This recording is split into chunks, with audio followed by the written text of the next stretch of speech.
Alright guys, in this video I'm going to be showing you how to create the ISO poster for your final ISO assignment. Let's get started. Here in your period folder at the very bottom you'll find a file called ISO poster template.psd. Do me a favor, right click on that and choose copy please. Then go into your own folder and right click on a blank space and choose paste. And then from there go ahead and double click on that and open that bad boy up in Photoshop. So a couple of things about what we're seeing here. Remember, anything that is red text is stuff that you need to rewrite in your own words. So just a quick reminder, in order to edit text that already exists in Photoshop, grab the type tool and then come and move the cursor over the top of it. And see those dots that are around my cursor? Once those dots disappear, that's when you can edit text that already exists. You can click and drag over it to select it. And I could select all of this and I would type my explanation, and then remember to tell Photoshop that you're done typing. You just press the enter key by the numbers on your keyboard. So that's how you'll edit the text. Let's take a look at this top row and figure out how we're going to do this. First thing we need to do is come in and change all the ISOs to the correct ISO. So again, I'll just use my cursor over that, change that to 100, and I'll keep going all the way up to 6400. Then we're going to put here the lighting conditions that we shot these in. So for this one, it would be sun, and then this one over here would be sun with motion, and then so on and so forth. Just a heads up, when you get down here to maybe this one right here, you would put inside with motion. It's not going to fit inside the box. That's okay, just use your cursor right here to click and drag that, and you can make it a little bit bigger and make it so it fits. Now we need to start dropping our photos into these boxes, and what we need to do is we need to select the box before we drop a photo into it. There's over 100 layers in this, so don't go through and try to find each individual box layer. Instead, what I want you to do is grab your move tool, keyboard shortcut is V. Make sure that right up here at the top that auto select is checked and that this says layer. And you can see when I come and click on this black box, Photoshop automatically selects it over here in the layers panel for me. So whatever box I click on, Photoshop's going to select that in the layers panel for me, and that's going to make life real easy for us. So I'm going to click on this one right here, and then I'm going to go find that photo in Bridge. So the photos that are going to go in there are going to be the photos we took for ISO 4. So I'm going to double click on ISO 4, and here are my photos right here, and here's my first one. I can tell it was taken at ISO 100 because I pulled this metadata tab up, and I can see 100. And I can see also that my exposure is 1/125 at f4.5 at 100. So now what I need to do is get this photo into Photoshop. And the easiest way to do that is just make sure you can see Bridge and Photoshop at the same time. If you need to minimize Bridge by clicking on this middle square right here, go ahead and do that. And then you can kind of scoot it over. And I'm just going to click on this photo and drag it in here and drop it into place. And it's nice because Photoshop's going to drop it in there and it's going to already put that control T box around there for me. So what I like to do is I like to take this middle point and I like to click and drag and put the middle point right about where I think the middle of the box is. Because now all I have to do is hold down Shift and Alt and drag from the corner, and see how that's resizing all 4 corners for me.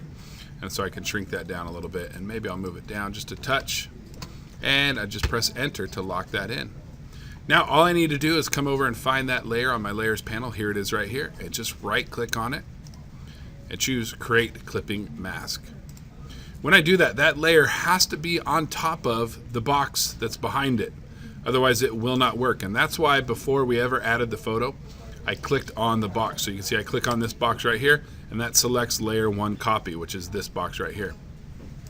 Then I can come in here and grab my 200 photo, drag that into place, hold down Shift and Alt to resize all 4 corners at the same time, press enter, and again it's already in the right place, so I can just right click and choose create clipping mask.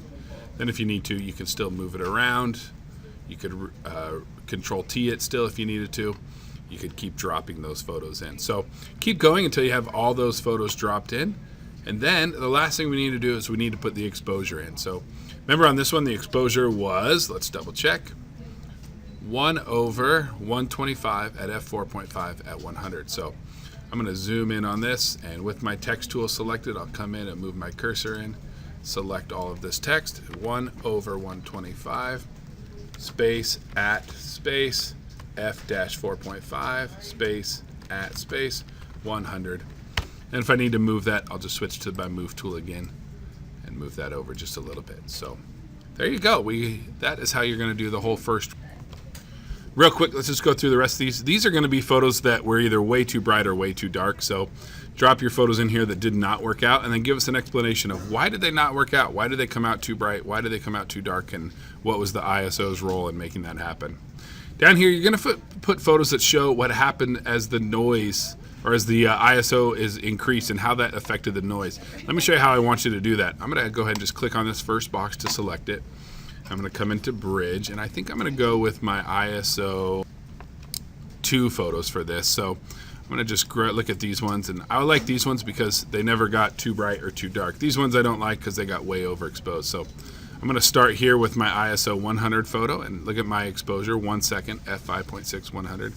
I'm going to drag this one in, and I'm not going to resize this. In fact, I'm going to leave it pretty huge like this, and go ahead and press enter.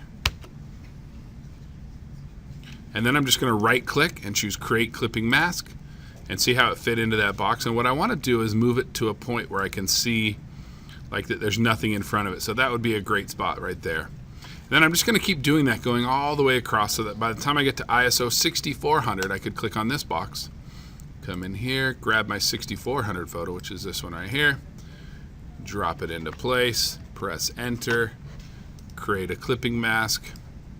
And I'm going to make sure that same spot is showing kind of like that.